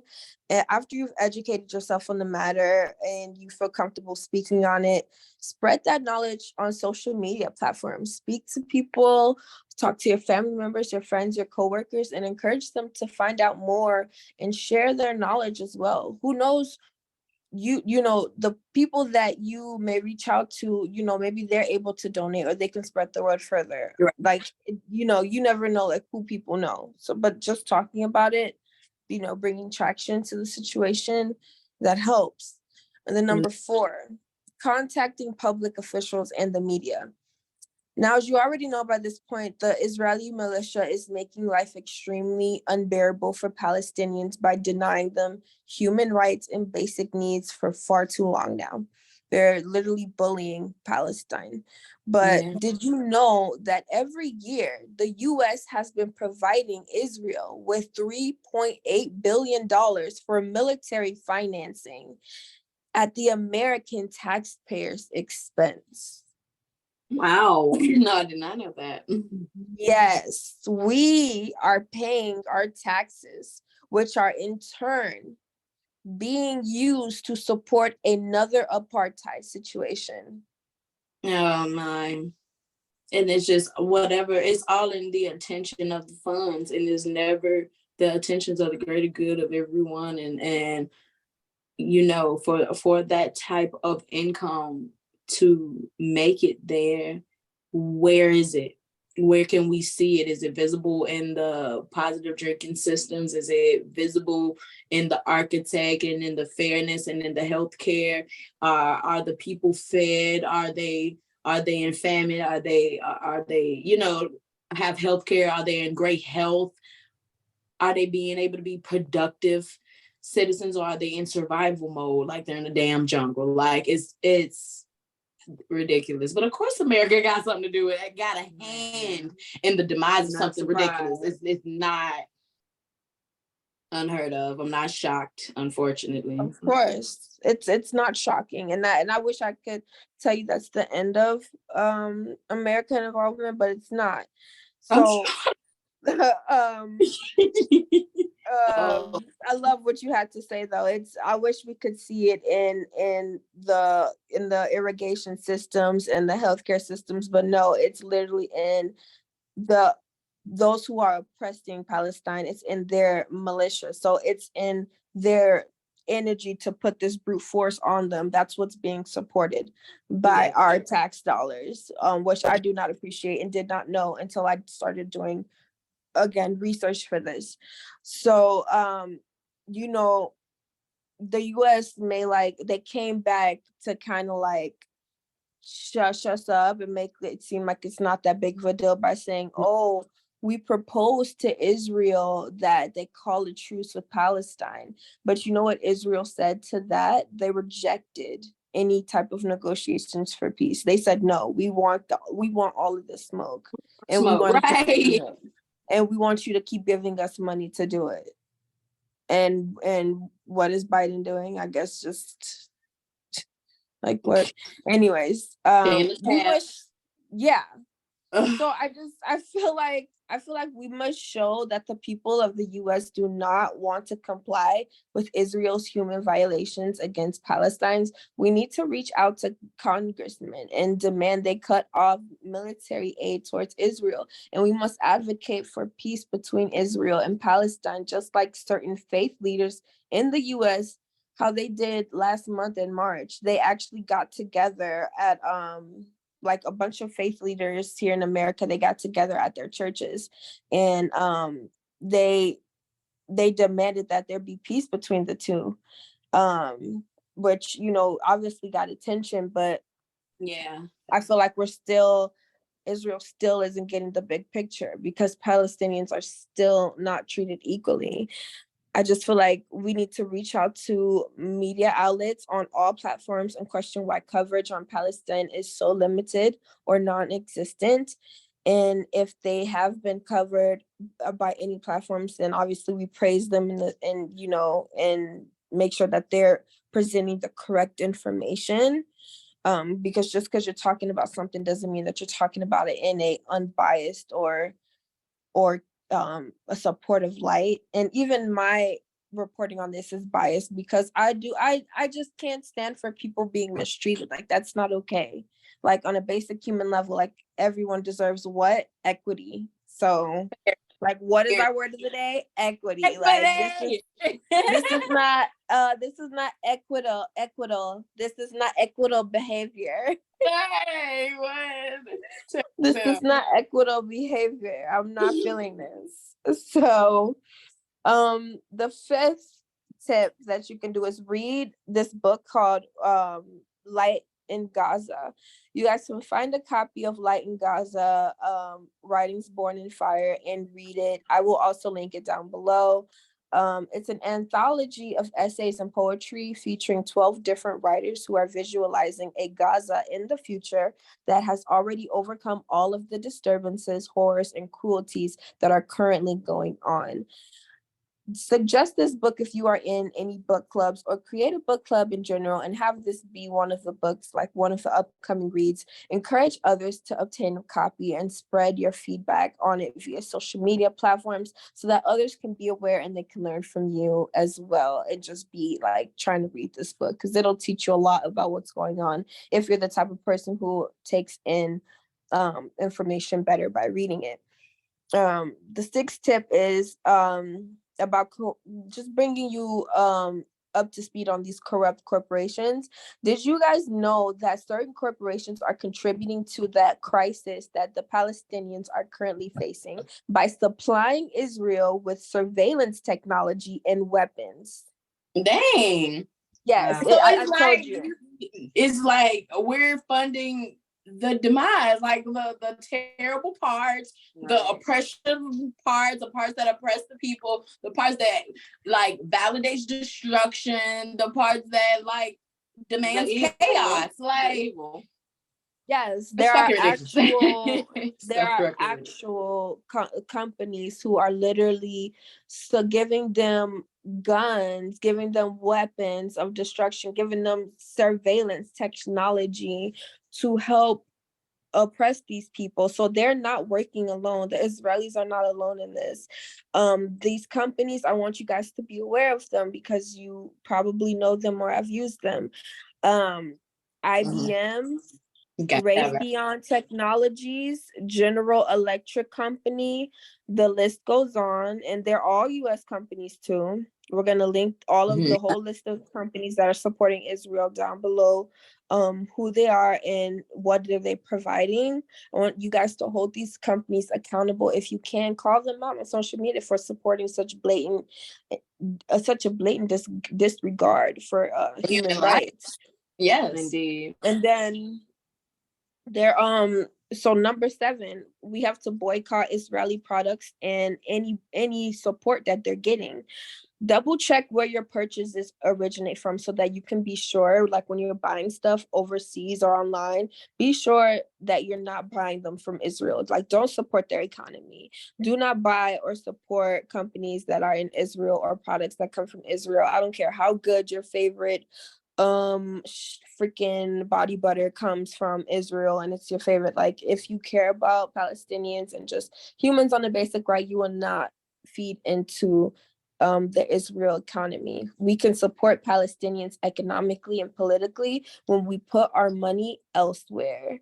So not everyone is able to donate, and I completely understand that because times are hard right now for everyone. However, we can stop supporting companies that are complicit in violations of Palestinians' rights. Some of the companies involved may surprise you because it surprised me. For instance, HP is involved. Yes, Hewlett Packard. They run the biometric ID system that Israel uses to restrict Palestinians from moving around their own lands. And now, fire. I will be honest, like I just get I just gave my sister, you guys, an HP laptop. I just gave my sister and I just gave both of my sisters the HP laptop. I'm not saying that like, okay, you just bought something and like now you're to hear this video after you made the purchase. Then I'm not saying like go destroy your stuff. Like, no. But I'm just saying in the future, when you see these companies, remember what I'm saying when I tell you, and you can also type this stuff in and use the links that we provide below. You will see that these people are supporting Israel. So HP, literally, they run the biometric ID system that Israel uses to restrict Palestinians from moving around their lands. Another company that's helping them is Puma. Wow. Puma. Oh Puma made the list as well for sponsoring the Israel Football Association, which includes teams in Israel's illegal settlements that are on occupied Palestinian land. So what does this mean? Israel has set up a football team on occupied Palestinian land. They literally took this land, moved these people around just to put a football team here in a football stadium just for their entertainment. Literally uprooted lives, scattered these people, made them go elsewhere, made their lives hard just to have them put their football stuff up. And Puma is supporting the football. So that's that. Wow. Hold on. I'm waiting on my mom. She said that she was coming up. But I'm gonna keep going. And then okay, so yeah, let's keep going. Motorola supports Israeli. Motorola, they Moto, provide right. Motorola. If you guys are supporting them, feel free to stop because they provide surveillance equipment used in illegal settlements, these illegal places, such as like they have separation walls over there, and they have checkpoints in Gaza and in the West Bank. And then they also provide Israel with radars and cameras that can detect movement outside of the settlements so that they can monitor, track, and restrict all Palestinians from like moving around. It's so crazy. It's so crazy. That's Motorola. crazy. Motorola. That's extreme. Like extreme. Wow. Again, we're gonna link all of these companies down below.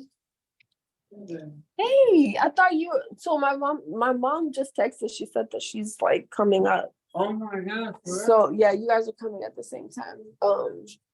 I'm Please say hi to Tony and her awesome husband Mohammed. That's what you hear in the background. Yes, that is my awesome husband. He just got home, which is awesome. But yeah, so moving forward, we will link all of these companies down below so that you guys can just simply stop supporting them if you would, because they're supporting Israel. Yeah, they're supporting Israel's apartheid, and it's not okay. Like I said, like I got my sister that laptop because I've had it for years. I bought it years ago for a Black Friday sale, and I just stopped using it and I gave it to her. And it was before I had knew all of this stuff had happened. So I'm not saying you have to destroy any of the things that you bought, but literally just don't support them any further after you've heard our podcast. Like, please.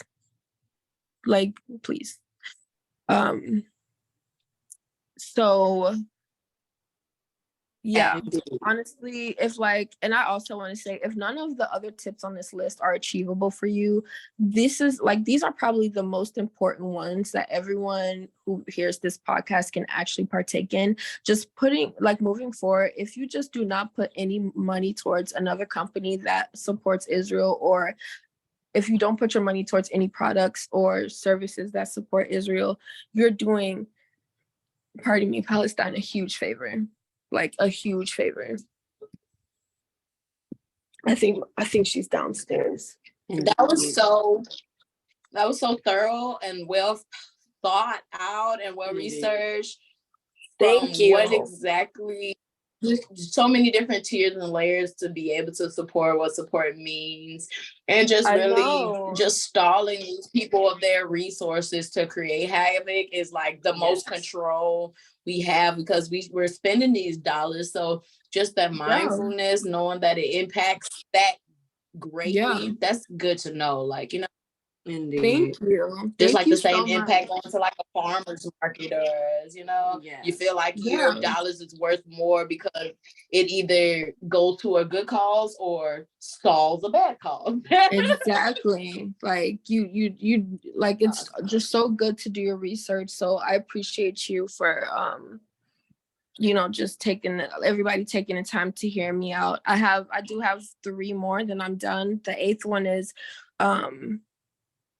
you can so while we're talking about not supporting Israel's economy, you can directly support Palestine's economy. Buy directly from Palestine and their businesses, which ones you can find, if there are some. I believe there are some. If you can, there's a website that's called Shop Palestine, which will be also linked below, where you can buy countless of things from Palestine, and each purchase supports families and communities in Palestine who have been affected by Israel. We will also provide links to other businesses that support Palestine. So all of the links down below, please check them out. Anything you purchase from these companies goes a long way, and it directly states that you are financially supporting those who are currently being oppressed by Israel. Number 9, another way that you can provide support to Palestine is if you wear, I'm not sure how this is pronounced, so I'm going to say it the best way I can. It's called a keffiyeh. A keffiyeh, it's spelled how I got it from the internet. It's spelled Keffiyeh. So keffiyeh is a traditional headdress, typically square shaped and commonly made of cotton. The keffiyeh has historically symbolized identity, solidarity, and resistance for Palestinians. So by you wearing a keffiyeh, that means that you stand with Palestine and you support their freedom. And when people see you wearing your keffiyeh, they will ask questions, and that will be the perfect time for you to spread all of your knowledge and raise awareness, and again, just, keep the ball rolling. And then the 10th and final tip, I know, thank you. The final tip is workplace giving. If you decide to give money to organizations that are aimed at helping Palestine, then I highly suggest that you reach out to the HR department at your job. If you are not currently working, disregard, or if your job does not have an HR department, then reach out to a supervisor or the owner of the business if possible. And ask if the company matches charitable donations of employees. Most employers will give back to a charity that their employees have taken the steps to support, so long as the organization is legit and passes all state requirements. So that is also another way you can help in a big way. And well, those are my tips, and here goes 2 more. Now, bye-bye.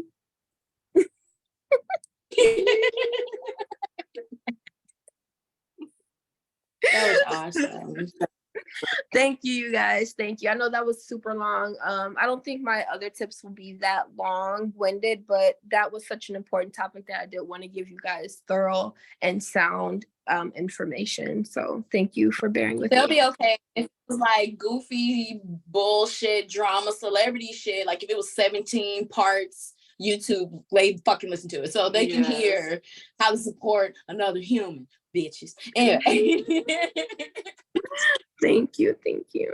Oh, and it's my turn, you guys. Oh my God. So I wanted to be very intentional and call it self-boss tips. Whatever you identify as, you as yourself, are you a boss?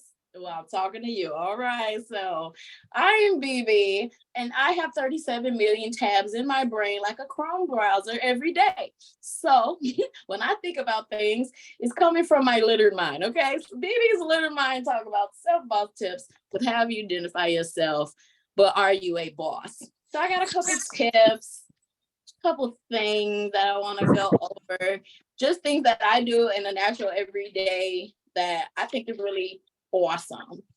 So I do want to say that first things first, it is important to understand 3 things.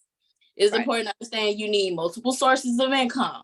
Okay, that is the truth. Do what is needed, swallow it. That is the name of the game. If this is, I'm speaking from a woman that lives in America.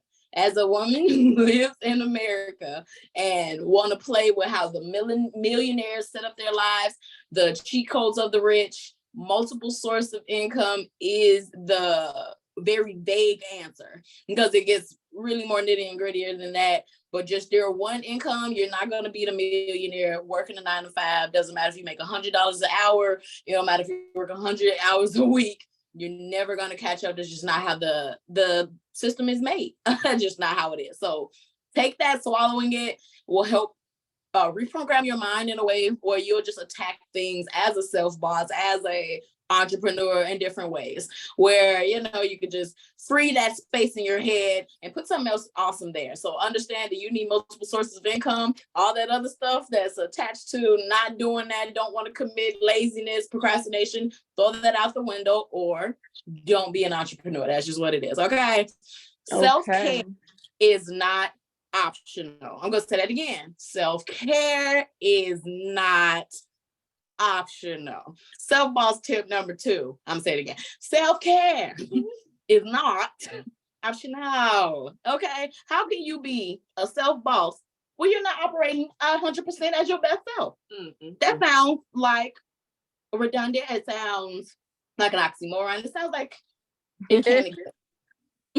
It can't exist. You need to be your best you, so you can do what you need to do. Okay, so self-care is not a luxury. It's not.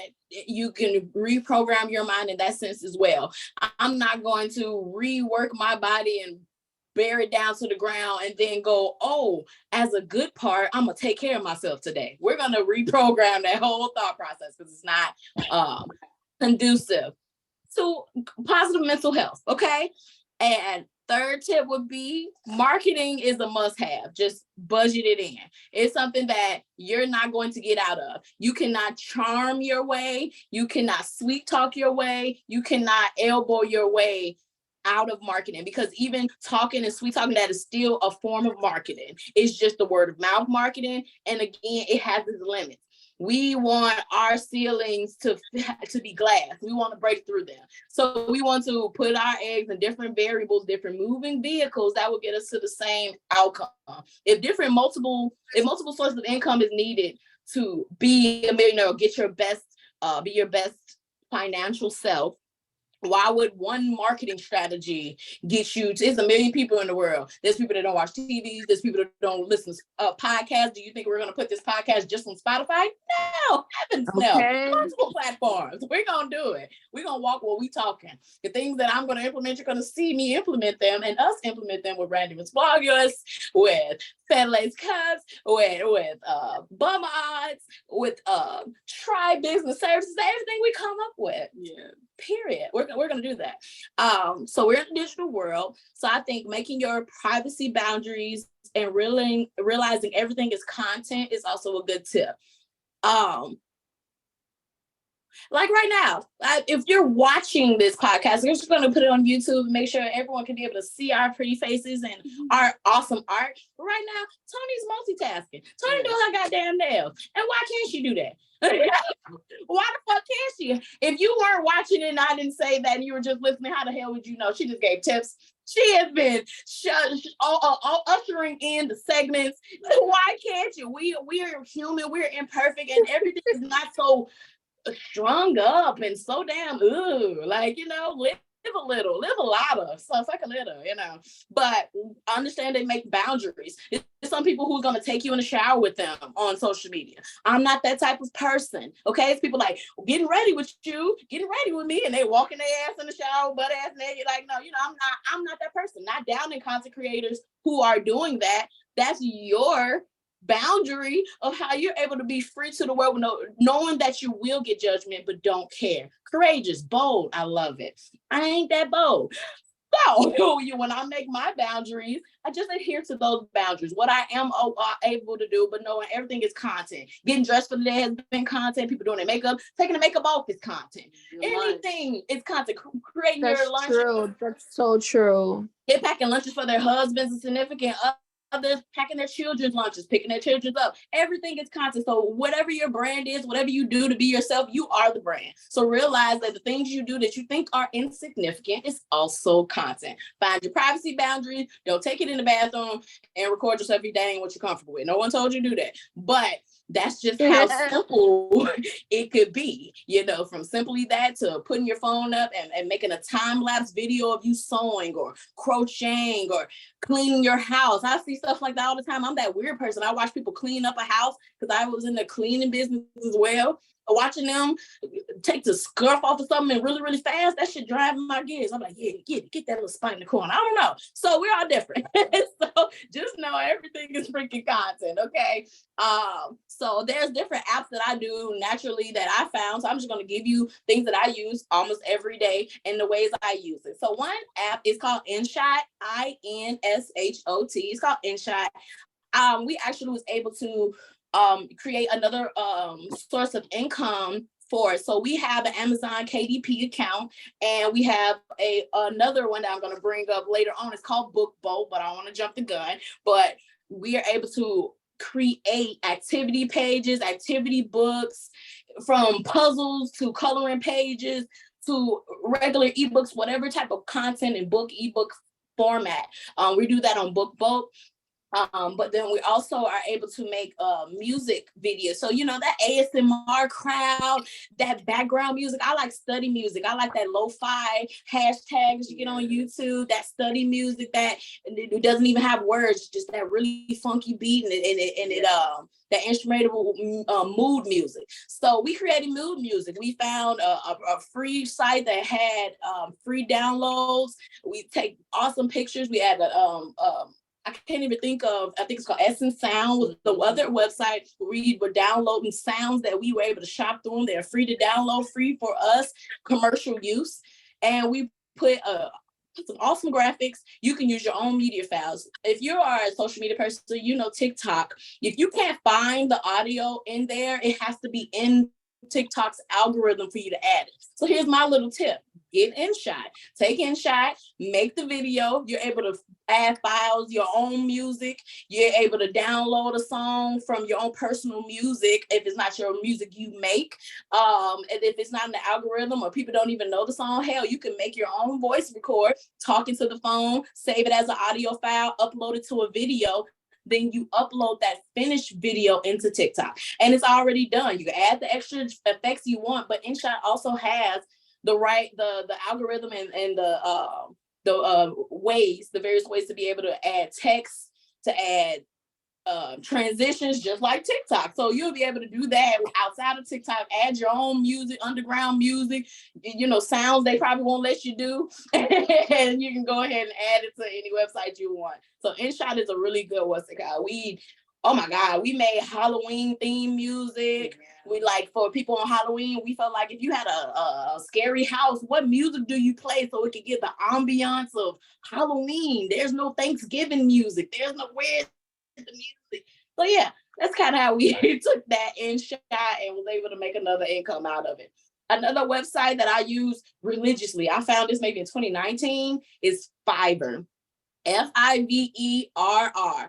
Fiverr is a great place. It's a literal app hub. It's a website. It's also an app that you can find professionals to do anything. Yes. Do anything from any price range, from I ain't got shit but $20 to I want the best of the best and I'm not getting nobody under $300 and that's just what it is. Whoever you come, however you come, you will find something up to your standards, your preference, and your range. My favorite thing to go on Fiverr is I'm impatient as fuck. If I think of idea, I start working on the mechanics of that idea right then. So I'm already on Fiverr looking at possible people that could do what I ain't even think of the idea yet, but if I did think of the idea, who would I do? I think 17 paces ahead. And so there's a little feature on there where you can look at everybody who's actively online. That's great. It's a global website where there's people in all different time zones. So I'm up at 3 a.m. making a logo for a business I haven't already created. And, you know, going back is awesome people in Palestine, hallelujah, that are up. I don't know what time it is there, but when I'm up at 3 a.m., it got to be lunch for them because they be ready to work. Okay.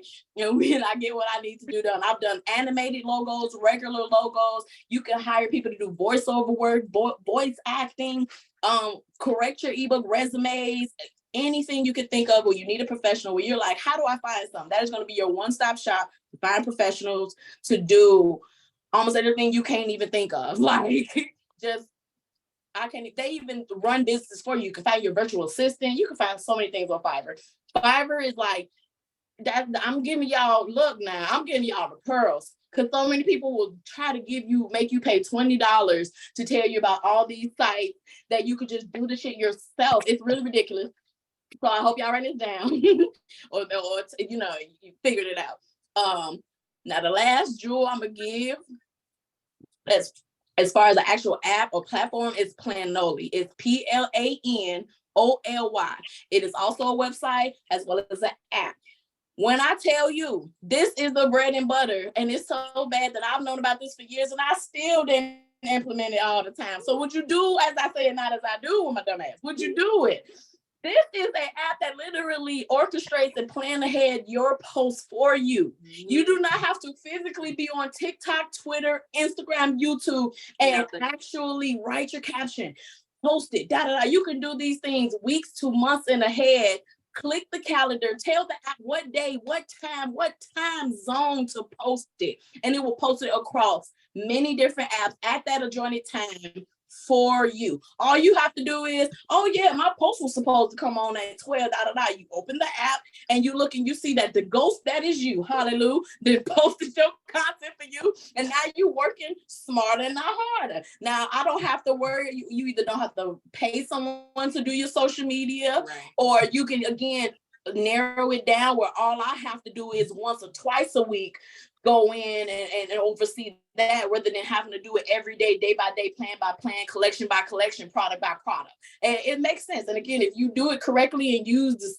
all the things that are there, all the systems, all the platforms, it can work for you. Because again, I've known about this in 2019 and I did use it. This is how I know how it works. But did I keep using it? Did I get the good rhythm? And you know how it is being a business owner. Sometimes, you take breaks, you take pauses, real life calm. Sometimes you have a break and a pause, and some things, working vehicles, you forget.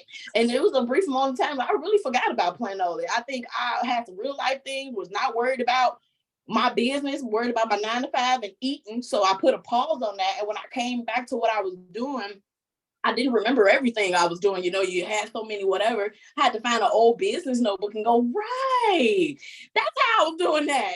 Yeah. So go ahead and reincorporate that. Planoly, Fiverr, and Shot. Those are your 3 big what's it called, right? I done gave you everything. I done gave you professionals at your fingertip. I done gave you the sauce to be able to add the music you want into TikTok, YouTube, and all that without it being commercially whatever and not being in their system. Some songs you love, they don't even have it in there. Right. They haven't heard the song, don't like the song, it's not a trending song. So I gave you that. Then Planoly, I just showed you how to be a business owner and I have to post every single day. So, I mean, if you don't even have a business, I gave you 3 top things to be able to start anywhere from wherever you need, where you need a marketing help, you need help with planning and putting it up and scheduling posts so you can be more, because it's all about the consistency for your presence. So you gotta post about 3-4 times a week just to beat the algorithm, be seen, be on the explore pages, be sought after, and then you have to make sure you're doing it all those times a week, every week, or you'll get lost in the sauce and trampled under the algorithm. So those 3 things, honey, come back to us next time. I have some more for you. But them 3 right there, go write it down because that's gonna be it. But yes, you literally just set y'all up, like for real. Yes, No, that's the sauce, y'all. Don't play with that. And now we got more like that. You done got some heritage. You done figured out how to support people without even having to actually physically. Donations is just so the only thing they feel like that's how you support somebody is giving them some money. So we done gave you. Y'all done got everything. Y'all better come back. Y'all better come on back and hear what we got to say now. You gotta come back because this is just the first episode. Y'all have no idea. Like we have literally 10 episodes lined up. We already know what we're gonna talk about. So there's a lot more content to be shared. We just really appreciate your support, of course. And yeah. So we have neared the end of our we've neared the end. So what is our next podcast episode going to be about? You said the next one? Currency, yes. Yeah, the next one's about currency, right? So Next episode topic is going to be about currency, so be ready for that. But before we leave this episode, we like to close out with a couple of things. The first one being a question. So we want to ask you guys this question and we want you to answer it so that we can open up our next episode with some of your answers that we're going to personally pull and read. So the question is, should female actresses not be able to use their femininity in order to promote themselves in their career? Like, can they sell their wide oats and get followers? Or is it bad? Should I be like, ooh, what does this button do? Or is that like not fair? Like y'all think out there. Right. And let's not narrow it to just actresses. Let's say female entertainers in general. Should female entertainers not be able to use their femininity in any way in order to promote themselves and their career? What do you guys think? Yes or no, and why? We're not gonna answer right now. We're not answering right now. We want to hear you guys' answers. We're gonna pull them. We're going to read them, possibly react to what you guys have to say, expound on, agree, disagree. Yes. You guys will know how we think, what we think about it next episode, which will be next week. And then Nisha's gonna take us out with another icebreaker. Do you have a piece of paper, my love? A piece of paper. A piece of paper, index card. You need something with a front and back, just like a piece of something, just so you can put it to this camera so I can see your answer. Okay. Let me get up and look around. It's okay. It could be a you don't need mess.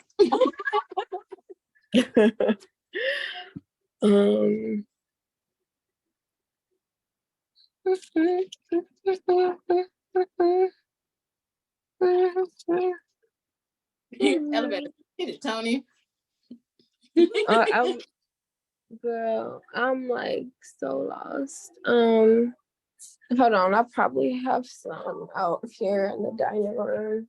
Because you know, like I had said, you was gonna need this beforehand. So like, it ain't like it's shock or something. Because I had said that. Look at her. You work from home. Where's the pen and pad, Tony? Y'all, I do not like it. Girl, we don't write on paper no more, girl. Oh, that's terrible. This is so prehistoric. Like, are you gonna write it in a note and then just share your screen? That's what I was gonna do, but I didn't done all of this, so I'm about to find a paper. I'm done all of this. I'm dead. This is sad. I am absolutely. You cannot find a piece of paper on her house. What is the world coming to? Stop relying. She said she's not killing the trees. It's us. Don't rely on all your electronics. You still need the basic necessities. Okay, I got. It's okay, I'm gonna send my sister a package with notebooks and stuff. I got the paper. What am I doing with this paper? Okay, you got a front and back. So this is Bay's piece of paper because it's the icebreaker. So here's Bay front and back. Oh man. So here. Okay. So it's you guys. This is the women where it was women rights focus, but the answer is something about currency. So it meshed both of the episodes together perfectly. So I'm gonna say a riddle, and the answer is something currency. So think any money, think bank stuff, think when you think currency, think money, bank things, bank terms. It's not gonna be as complicated as it sounds, but I don't want you to limit yourself with like, oh, I have to say like quarter, or I had to say $50 bill. Like, you know what I mean? Right. Just keep yourselves real open. Don't think too hard. It's a cute little riddle. So with riddles, it's the point is it rhyme and all that cute stuff. So don't think so hard. You're gonna write the answer down. I'm on the count to 10, and then you gotta tell me whether you think of it or not. Ready? First one. Jump in her purse so we can join the bills, but there's no play. I'm light and heavy, depends on how many. And by the way, I am a blank. Jump in her purse so we can join the bills, but there's no play. I'm light and heavy, depends on how many. And by the way, I am a blank.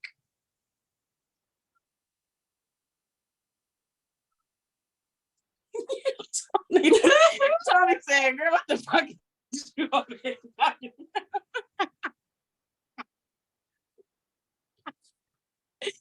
Think of it, it's supposed to rhyme. So listen to the rhyme. You know the rhyme is at the end of the sentence. Jump in her purse, jump in her purse so we can join the bills, but there's no play. I'm light and heavy, depends on how many. And by the way, I am a blank. Jump in her purse so we can join. Join. Okay. Well, you didn't write nothing? I did. Did you? Okay, Hold let on. me see. Ready, Bob, go. Okay. What happened to I did? Hold on the way. Okay, I wrote something. And yay! It's Nice. coin. What did they wrote? Check the card. Well, yes, jump in our purse so we can join the bills, but there's no play. I'm light and heavy, depending on how many. And by the way, I am a coin. Nice. Okay, you can put it down. Like, man, that was stressful. That was stressful. Okay. Yeah, you're gonna really hate this one then. Okay. A man or a woman can take care of the home, wash clothes and dishes with respect. Because when they come home and we're alone, it's not just yours, it's our blank. A man or a woman can take care of the home, wash clothes and dishes with respect. Because when they come home and we're alone, it's not just yours, it's our blank. Okay. 5, You ready? 3, and go. Put it up there. Both of you. Now it's a check. It's check.